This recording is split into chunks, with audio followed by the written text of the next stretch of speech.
the promise of a better future or an apocalyptic nightmare. Some see it as the greatest leap forward in human history. Others fear it's the spark that could end it all, while taking our jobs, increasing inequalities and ruining social relations. Artificial intelligence, a very real concern and hope.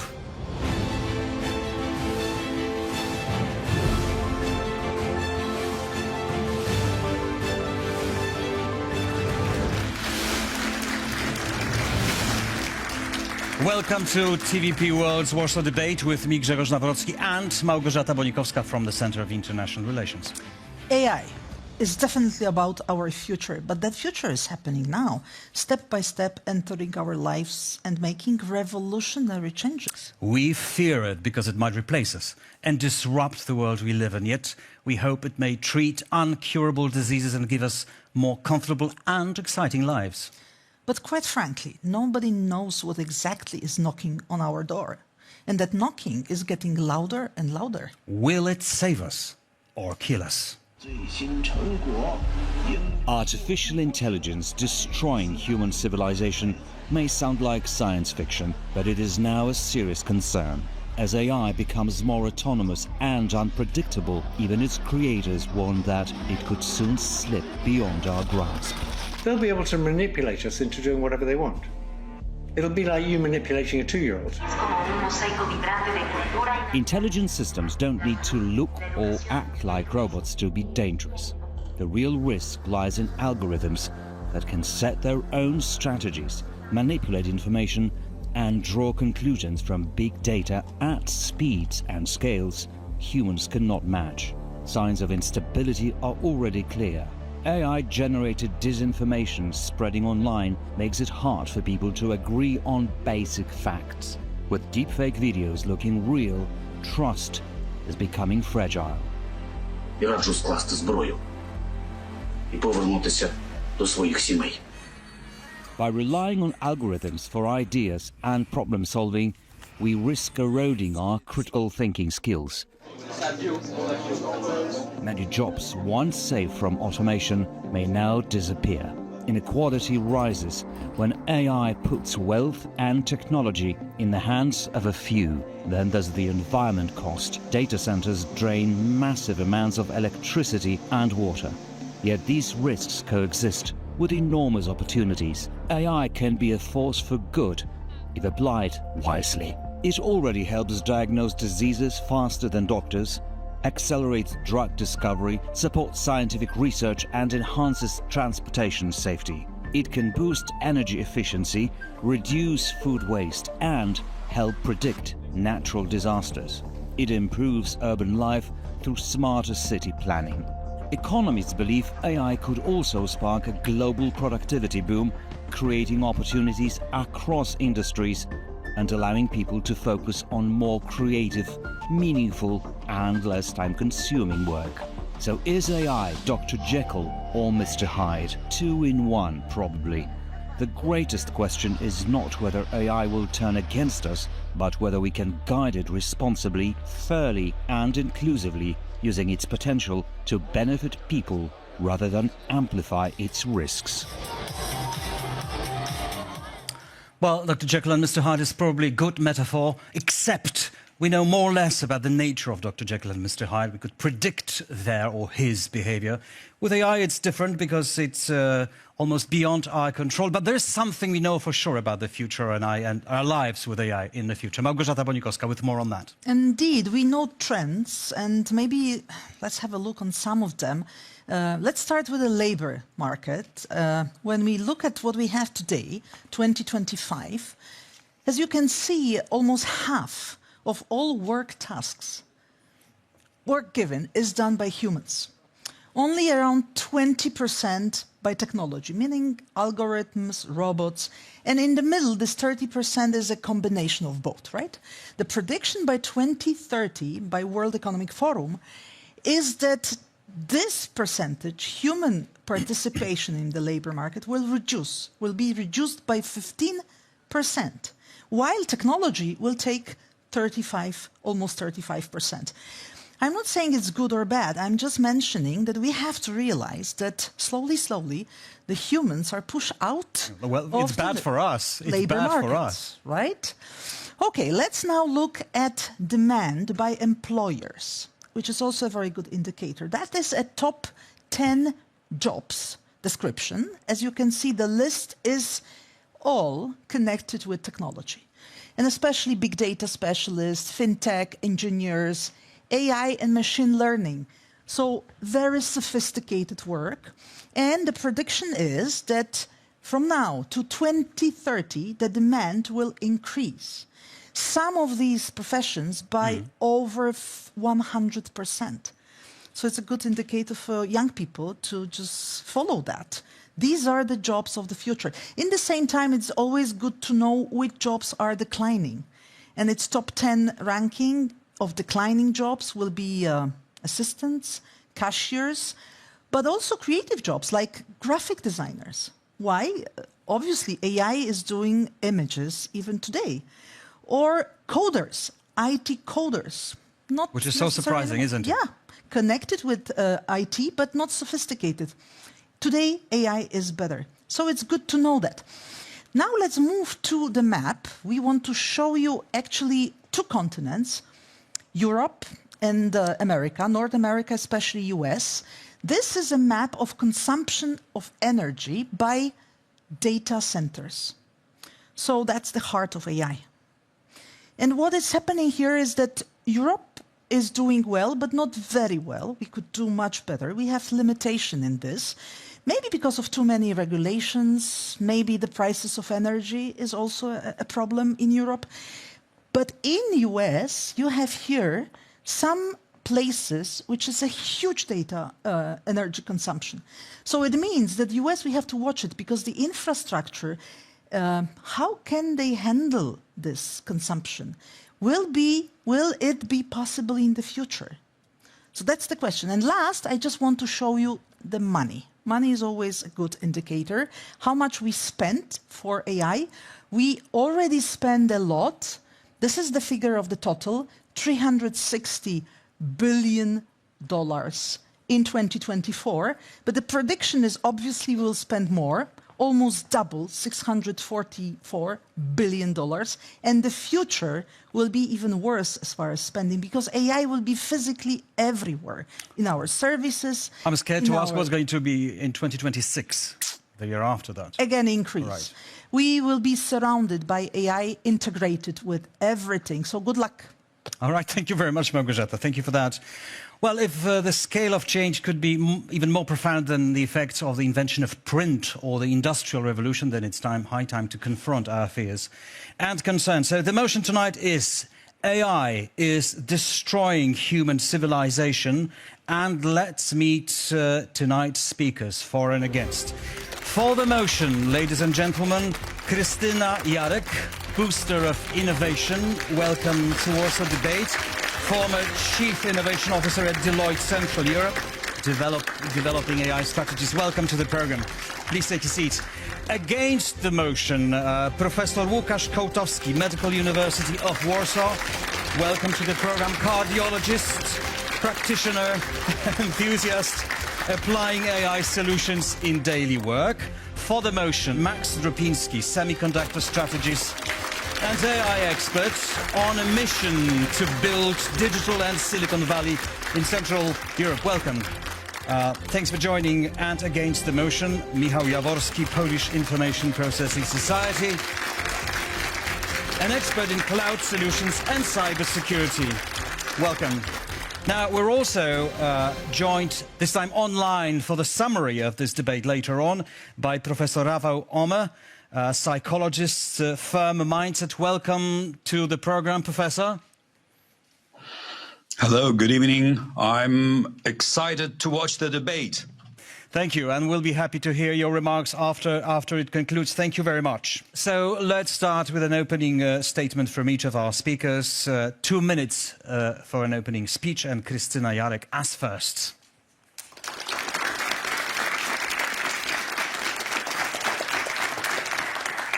Ladies and gentlemen, there is no question that AI will destroy us.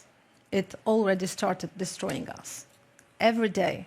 It's not with war or, something, strange, but every time we delegate new tasks to AI, we are happy because we are thinking that it's easier. But there is a hidden cost of each prompt you are writing to AI. AI stops us thinking deeply. We stop questioning the answers we get. And the machine thinks instead of us, not with us. Recent study shows that when we are relying on AI, our critical thinking is lower. Our decision-making is weakened. And in effect, we lose our cognitive depth. So, what is the problem? The problem is that we are not increasing our creativity. We are getting an average idea. So we are not distinguishing ourselves. Another problem is focusing on automation and efficiency. When we are looking for a new value, we are decreasing the number of entry-level jobs. What does it mean to our society? We cannot bring new leaders of the future.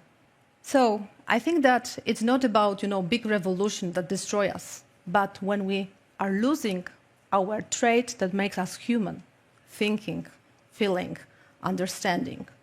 So AI is slowly killing us. It's some kind of erosion. It's not, huge revolution. Every day when you are just putting a prompt, just think about that. Thank you. Thank you very much. Krystyna Jarek. Now, Professor Łukasz Kołtowski against the motion.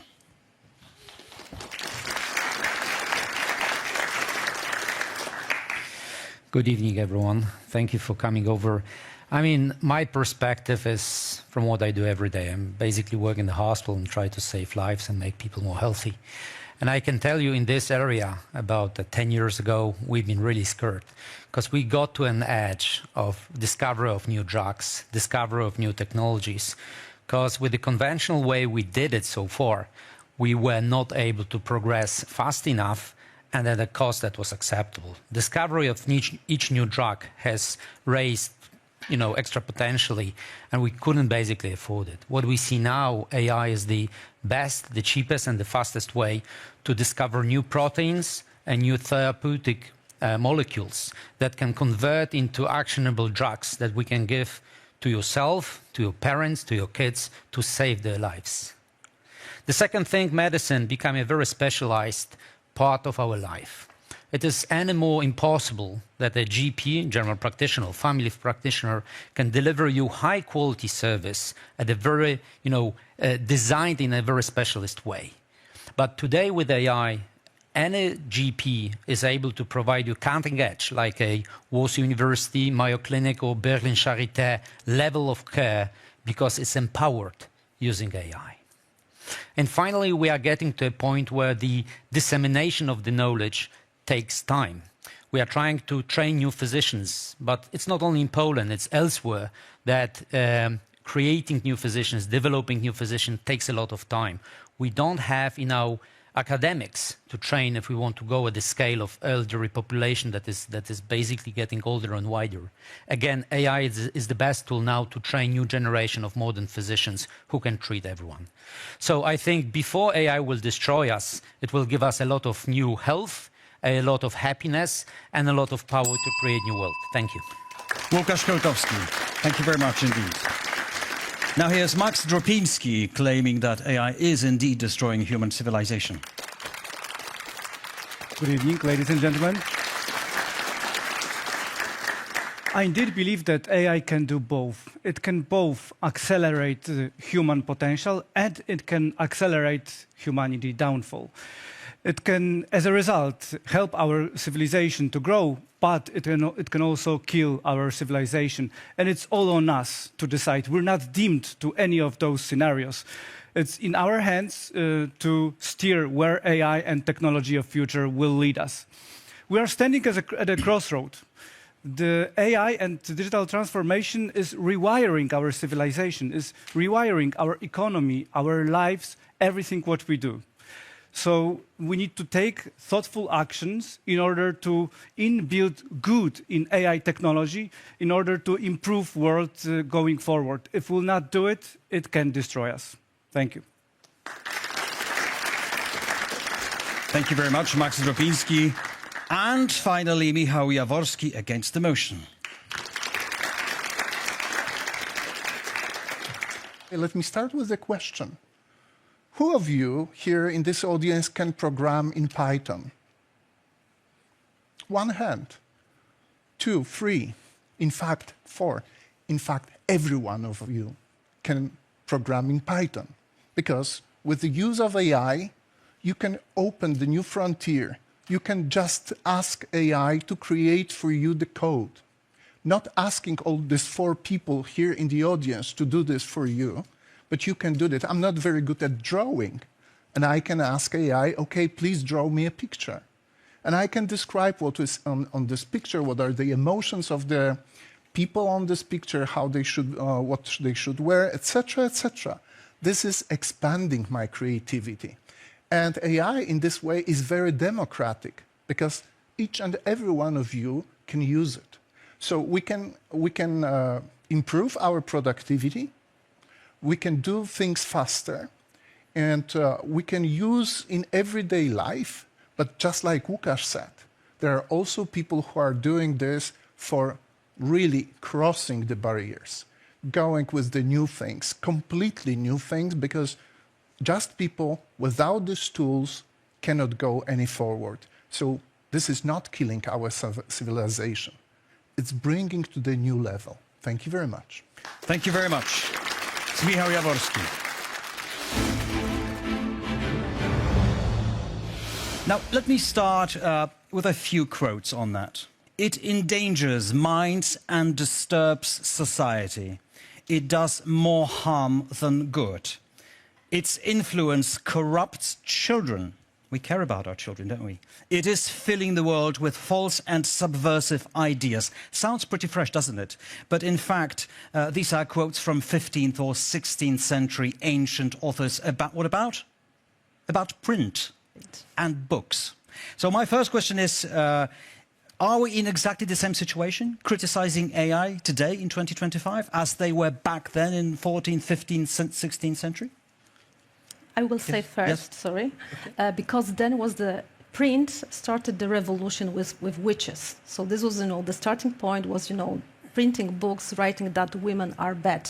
And people were not using critical thinking. This is what I mentioned earlier.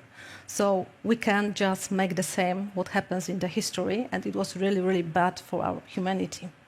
Maybe we are, but yes, please. Well, let me comment on that because this is a very good example.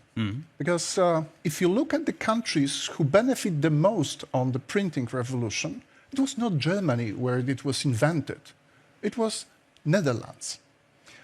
And if you look later then, so the Netherlands, just because the people could read and write, they were growing much faster. They developed into first European power and then global expansion.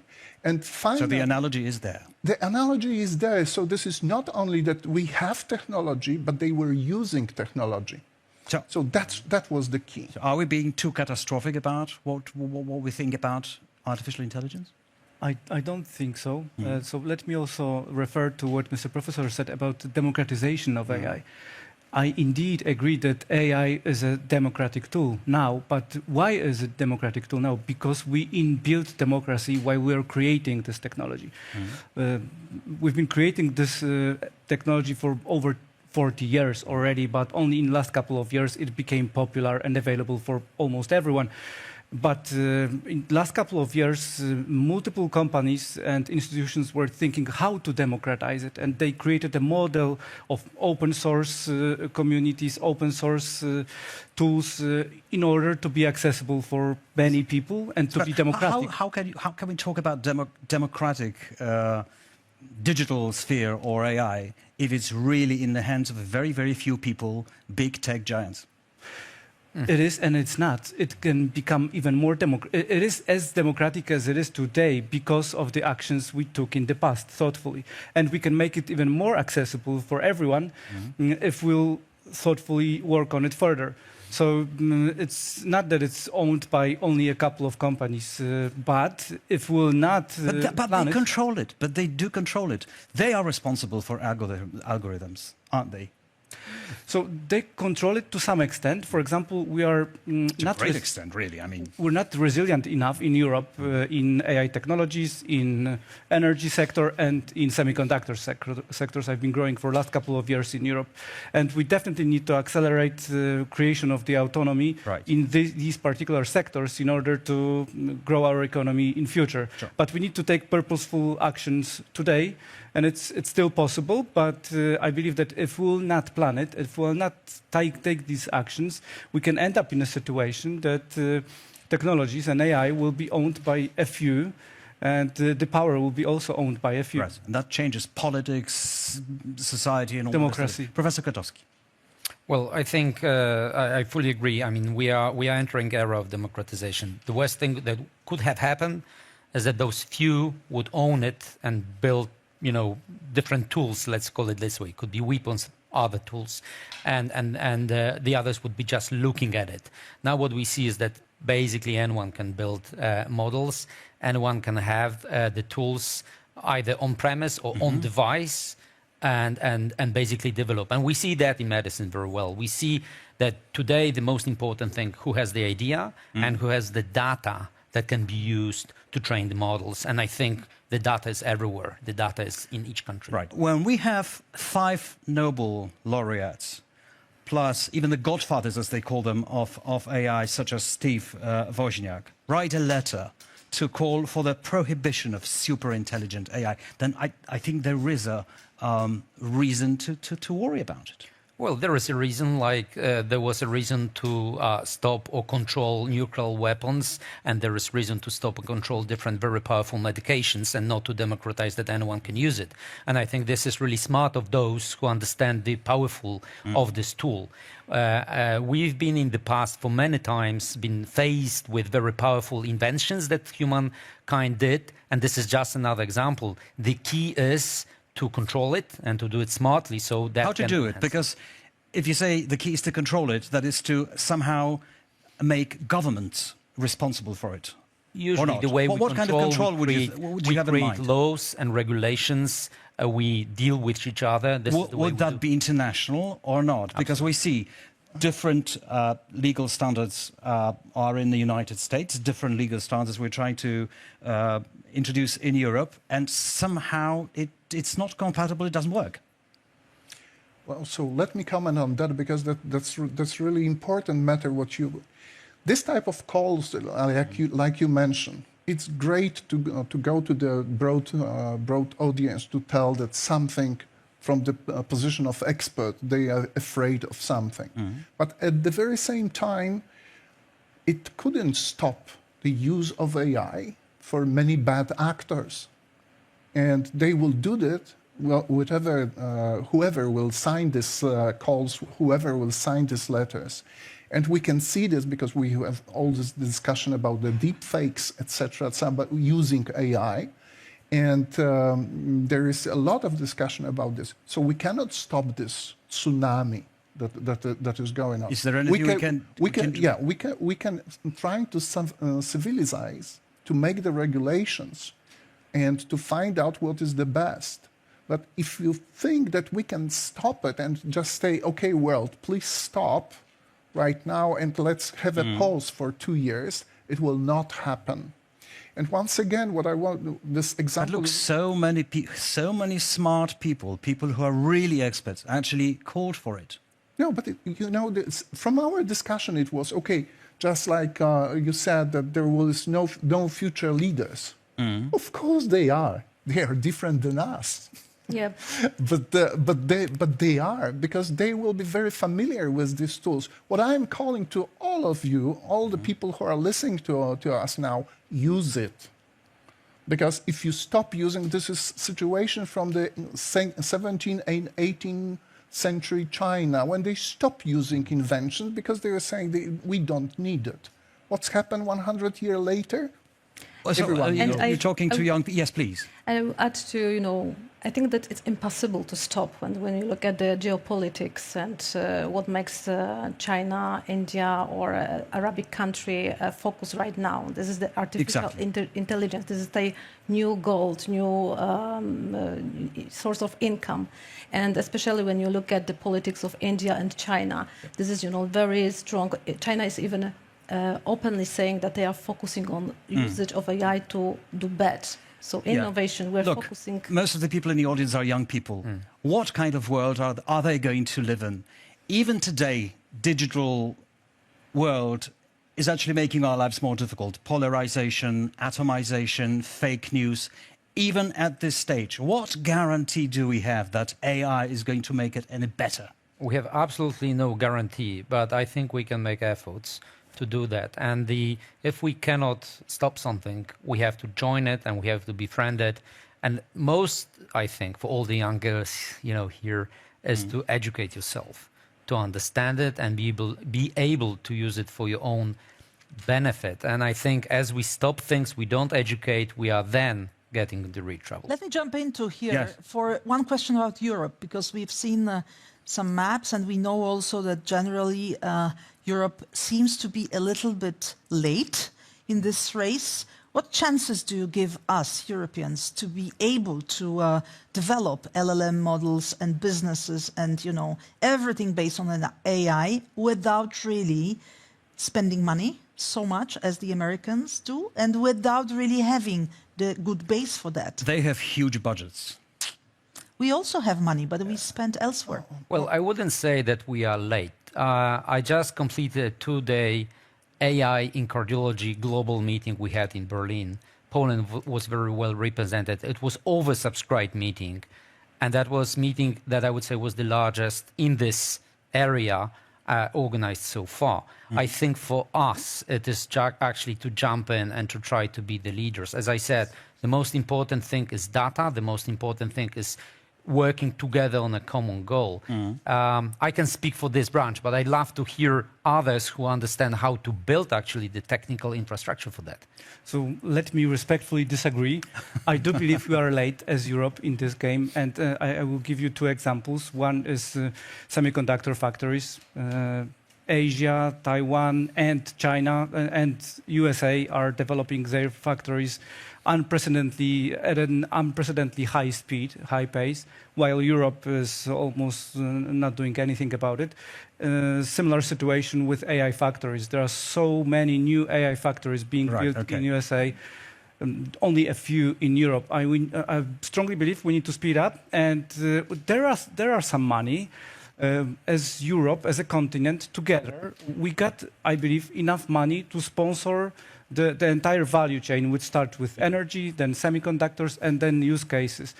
And I do agree with Mrs. Professor that we're at this point where we can start standardizing use cases, AI use cases, and access global markets, and own the IP, and then really grow our economy based on that. Are we tying the hands of our entrepreneurs in Europe with regulations? We are overly regulated comparing to USA and Asia, definitely yes. But there are some things we need to regulate, as we just mentioned. AI needs to be regulated to some extent. So we need to strike for this very tough balance between not overly regulating and not making ourselves less competitive, but also making ourselves safer. It's very improbable that we'll actually strike it. But I will add one thing, because of course we have some money from Europe, but what we are lacking is the innovativeness and investing risk investments. So we would like to invest something that we know we can get again. But this global innovation means risking a little bit, and we are not good at that. Okay. Speculation now. Yes, please. If I may add to something to what you ask, because there's you two asked. Number one is in business you have only the 3 general and fundamental strategies: get big, get niche, or get out. So yes, we are late. were deadly late, but not that deadly not to go for niche. Yep. And if, just like Professor said, just any moment, any branch, any specialty, and we may be the best in the world. That's one. And the second with the regulation, is it over-regulated? If you separate silos and you're saying, okay, personal data protection, AI, cybersecurity, all those things separately, it's absolutely great, but they're coming in common. Speculation alert. Question. How far are we from this superintelligence singularity that we won't be able to even comprehend, understand, control, or anything? It's just AI will be working on its own and perhaps will make us redundant. A year, a couple of years, 5 years, 10 years, 100 years? Well, I can, again, speak for medicine. We've been doing multiple projects and scientific research on finding out how free we can let AI go, and we are far, far away.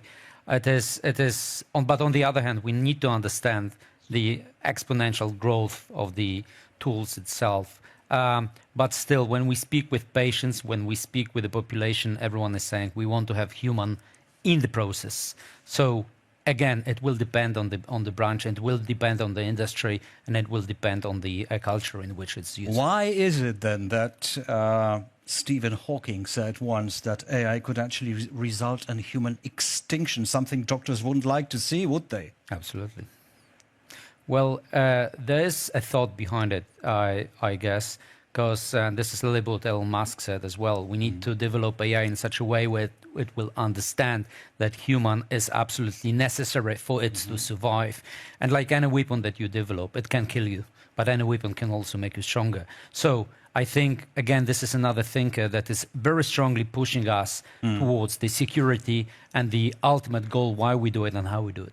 I fully agree with that comment, and I do believe that we got some influence in the way we designed the technology, and we can make it more probable to be used for good reasons. We can inbuild good into technology. We will not prevent 100% of harmful use cases, but we can decrease the number of harmful use cases by a proper, thoughtful design of technology. Time to open the discussion to the floor. We have questions here already. Please. First one in the first row. Introduce yourself. Okay, yes, my name is Patrick Lumumba. My question to the panelists opposing AI, don't you think that right now we have different problems that AI is trying to solve right now, and we should actually embrace it and move on with it? Right, okay. The skeptics. Skeptics. I think yes. For example, ESG era, this is a sustainable business. So we are working on many new innovations that are focusing on how to, make business better. And without data in the past or without the AI models, it was really difficult. So there are solutions that are not designed for one company because the number of data is too low. We are looking for, whole industries. And for example, one example was introduced in Warsaw Stock Exchange, and now it will be scaled for the whole European Union as the ESG data hub. So this is one example that we struggle with the climate, and such solution can be supported with AI. Do you think that AI will make most of the people, or a great majority of people, simply redundant? No. We've just showed the numbers, the falling numbers of people involved in work and technology taking over. That's the answer is that yes, some jobs will vanish. That's true, and it's exactly like the jobs that were in the past, and now they are not seen anymore. But it's the creation of the new job. If you think about the previous revolutions or the waves of transformations, looking at the internet or looking at the digital work, that was a lot. So the typist, whoever, can you find the typist room when there are hundreds of ladies typing no. In fact, every CEO is now typing and reading its own emails, etc. So it was changing. So it's changing from the let's say that if you 20 years ago or maybe 5 years ago, you will tell your father, okay, I'm gonna be UX coder He wouldn't understand it. He will not understand it. But I think so you can make money on this, right? What is important here is to stress the question was about solving problems.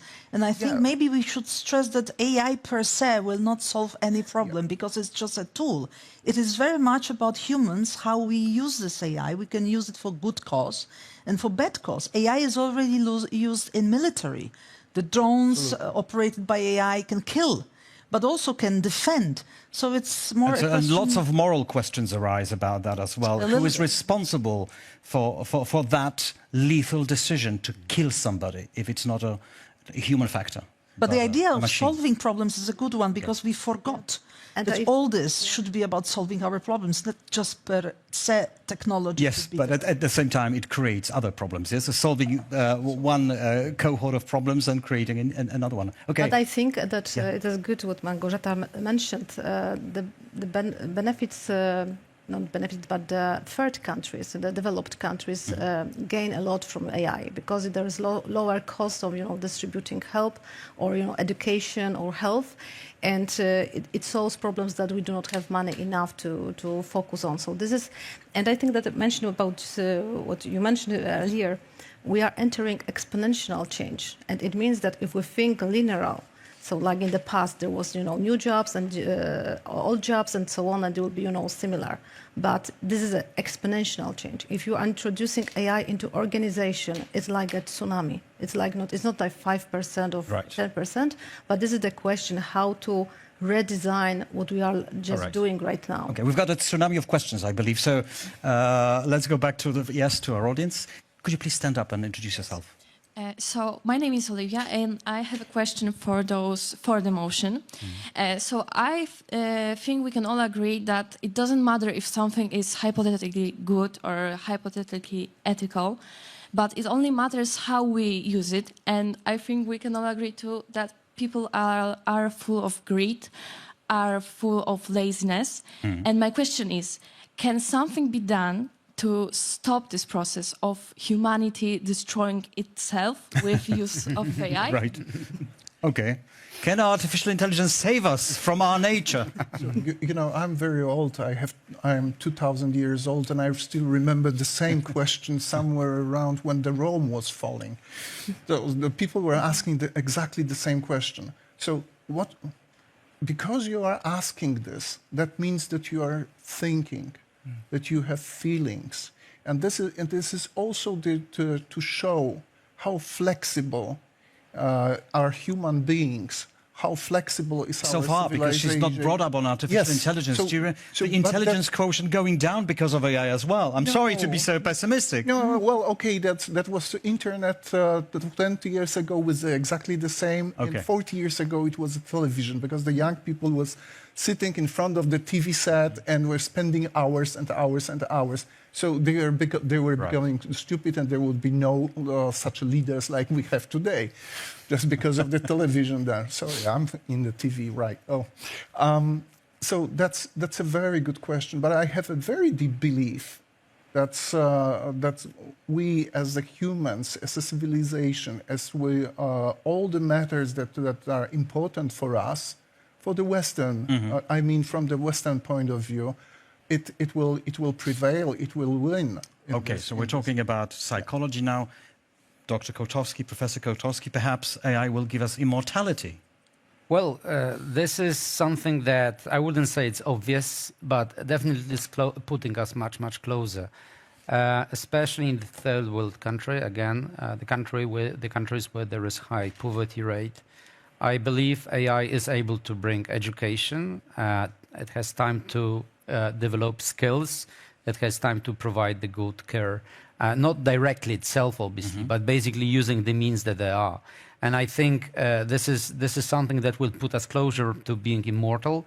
It will increase our health status. Today, most of the civilization-related disease is because we don't have time to run every day, to take yoga, to eat healthy, and make all those choices. We are saying we'll lose jobs, but we are working 12, 14 hours a day. It's actually completely opposite. We desperately need someone to give us more time to take care of ourselves, which we don't, and I think AI can do it. And AI can do it, in your opinion? Yeah. Would you agree with Professor Kotowski? I agree that we can employ AI to do good things. And coming back to the previous question, it's all on us, on our choices. Where we'll use technology and AI, where we'll deploy it, where we'll leverage it. It's we who decide how we'll use this technology. No, but that would be my question. Is it us to decide, really? If we base our choices on artificial intelligence or digital world, social media and so forth, perhaps the margin of our choice is getting more and more and more limited by algorithms managed by those 4, 5, 6 guys somewhere in the Silicon Valley. But is it so? I think what we just heard, the problems that needs to be solved must be identified by us. And we have to use the tool to solve them. If we rely on AI to identify the problems, it might happen, we would become the problem, which we don't want. Okay, we've got a biological intelligence here and in the audience. And we have also one more question here. Yes. Hello, I'm Jurgen Verboon. I have a question for the panel. In the intro clip, there was a topic about inequality. There's a very high chance that a huge group of the people are getting marginalized by the use of AI because they are getting unemployed, they have no jobs, and that can lead to the risk of being irrelevant to politics, to democracy. That can be a huge risk. How can we as governments, as people, as democracies prevent that? Take care of that risk. Okay. Yes, we've mentioned that before, but yes, let's dwell on it. I would completely disagree to that. Up until now, to get high-quality knowledge, you had to learn how to read, you had to go to high school, you had to complete your university, and only then you were allowed to read those, let's say, books, go to those meetings and conferences and get that knowledge. Today you open ChatGPT, you ask the question, you get the answer. If you don't understand it, we'll have time and all the passion to explain to you the most sophisticated Professor, problems. do you know what percentage is wrong answers from AI, from ChatGPT? It's anywhere between 60 and 70%. It's quite a lot. When you didn't know, you realized probably you didn't know. Now you think you know, but what you know is wrong. But I tell you, if you go to the local market and listen to what people gossip about health, the number of incorrect answers is probably 90%. All right. So we still do better with ChatGPT. But I think what is important here is, if I just may, I follow this question, is what we are going to do as humans. Maybe we are not dedicated to work. The current concept of work is quite modern. We started in 19th century with revolution, technical revolution, industrial revolution. Earlier, people did not work that way. So maybe AI will allow us to have much more time for something else than work. We don't know because we don't know what's happening inside the AI, the black box. All right. Any other questions? I will add something because it's a really important topic you asked about, and some companies are working on such topics like technological unemployment. And for example, in banking sector, it means how to serve clients in the future if they will be unemployed because of technology, or they cannot have, constant or, permanent job. So this is not like, the future, but companies are already working on that. Think about it. And also there's a scenario that we are thinking that it will be not 4-day week, but working week, but there will be 1 or 2 days, and will be a social job. So this is the question, it's not, the future, but we are working on such scenarios and thinking, because if nobody is thinking, nobody is preparing us for the future. Okay, next question, please. Could you please stand up and introduce yourself? Hello, my name is Milena, and I have a question especially for you, Miss, because you're thinking that AI could destroy our civilization. And how AI could destroy our civilization if it doesn't have own goals? Like, don't you think that we are destroying our civilizations by ourselves? Right. That we're better at destruction than AI. Yeah, I think it is not AI the source of destruction, but ourselves. So if we stop thinking, if we are using ChatGPT and we are not verifying the answer, if we are not learning AI, we are not understanding the technology, we are not knowing how to use it. Yeah. And many people, there was a research from MIT that only 5% of companies introducing AI, embedding AI, has a result. The other 95% failed. So imagine about the resources used for such effect, and it means that we shouldn't start using AI if we do not know how to use it. So this is question, it's not AI is not bad, but right. Are we ready? I'm just talking about the language that you're using. we're using AI. Perhaps at this stage we can say we're using the AI, we're turning it on, giving a prompt or something, they're getting the result and using it. But there might be a moment when actually AI is using us, because we won't need any prompts. It will make decisions on its own in a way. But maybe the question would be how to become, thanks to AI, a Homo sapiens plus, meaning a bit more sophisticated species, just to be able to use it well for our own good and for all the other species on Earth. And that is the right question, you know, in what way, where is this line to apply it in a right way, not in a wrong way, right? There was a great research connected with the masters of Go play. And within 16 years from 1950, the average results were very similar. In 2016, when the AI was winning for the first time, and the AI was not using, you know, the past pattern, but started inventing new way of playing the game, the masters starting, you know, working, collaborating with AI, and the average of results grew up. So it means exactly, you know, it's something that you can be human plus. Okay, there are arguments on both sides, but there's been hardly anything in history that leaves us with so many questions. By definition, our ignorance about the workings of the black box of AI is chilling. Now, a wrap-up of today's debate from Professor Rafał Omer in conversation with Małgorzata Bonikowska. Hello again, Professor. So what is your idea? Will AI destroy human civilization?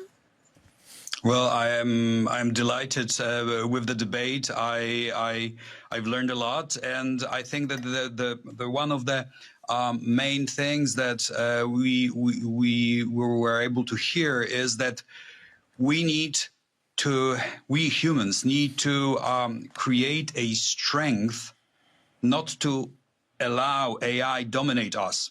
You said reskill or regain our skills, or you said Homo sapiens plus.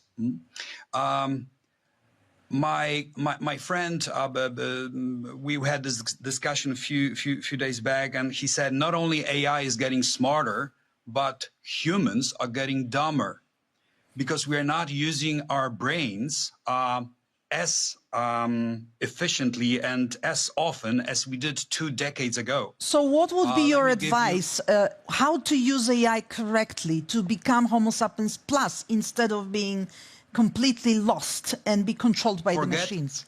Forget about AI. Think of your brain. Start exercising your brain, because we've stopped exercising our brain 20 years ago. We do not use basic analytics because we have calculators. We don't exercise spatial orientation, as the professor said before, because we use Google Maps. We don't memorize anything because we have calendars and we have all apps to help us memorize things. So we need something like fitness, like gym for the brain. Because gym for the body is obvious for us, right? But gym for the brain, that's what you are asking for. Very simple gym. Go to your grandparents and ask about the gym. Reading and writing. This is the gym. Reading articles, not reading news, not reading memes, but reading books, because this enables advanced analytics. This is number one. Number two, writing things, not writing text messages, but writing memoirs, writing diaries, so that, because reading and writing is Who will read it, decoding. Professor? See? Who then will read it then? Don't use ChatGPT to ask what you need to do tonight because you have no idea. Create your imagination instead of asking ChatGPT for this. And last but not least, use this magical drug that enhances computational power of our prefrontal lobe, which is our main calculation system. And this magical drug is called oxytocin. This is this hormone that is produced when we meet other people in physical distance, and it increases computational power of our brain.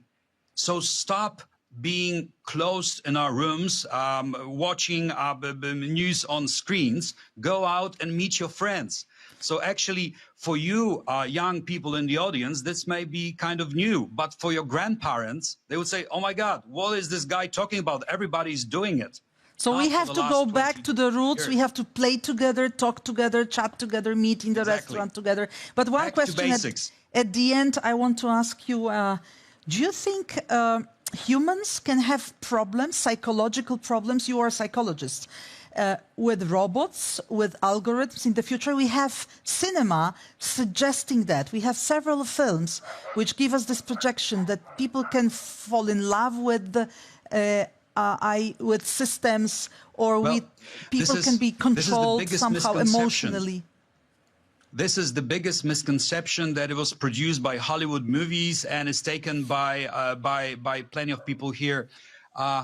AI will never be able to experience emotions. Artificial intelligence will never have emotional intelligence. But we have emotions. For the technical reason. That is the Artificial problem. intelligence is written in a binary code, and emotions cannot be reflected by binary code. They could be reflected by quantum physics, but not by binary code. But so what about now? What about if people get emotional with a robot? What about if me as a human think that this robot is much more, how to say, needed by myself than any other human? What in this situation? Yeah, this is the new reality we are entering. But remember, in order to be considered a partner of AI, we need to have something that AI does not have. And for now, the only thing that AI will never have is emotional intelligence. So exercise emotional intelligence, learn emotional intelligence, learn to experience things. AI will be able to touch Coca-Cola and immediately recognize its secret recipe, but AI will never be able to say, oh, I love it, the Coca-Cola. Thank you very much. Thank you very much, Professor Rafał Ome. Thanks for joining us on Warsaw Debate. And now, ladies and gentlemen, time to take another vote.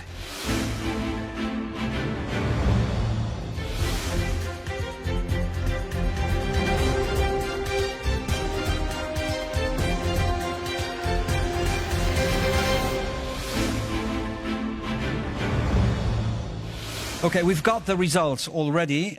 When we started, it was 28% for and 72% against. Now it's changed completely. It's 54% for the motion and 46% against the motion. So it's a huge change among the audience. Thank you very much for joining us. Thank you for your great effort. Apparently that was a good debate. Now we all stand at a crossroads between the extraordinary promise and profound risk of AI. But we want to believe that whether AI ultimately kills us or saves us is not a question of destiny, but of the choices we make right now. But we need caution. We need to pair technological progress with ethical responsibility. That's number one, step number one, if we want AI to become a powerful force for human flourishing. Indeed. That's it for tonight. You can find this and much more content from the region. Just follow us on tvpworld.com and on our social media. Thanks for joining tonight. Goodbye. Thank you. Thank you.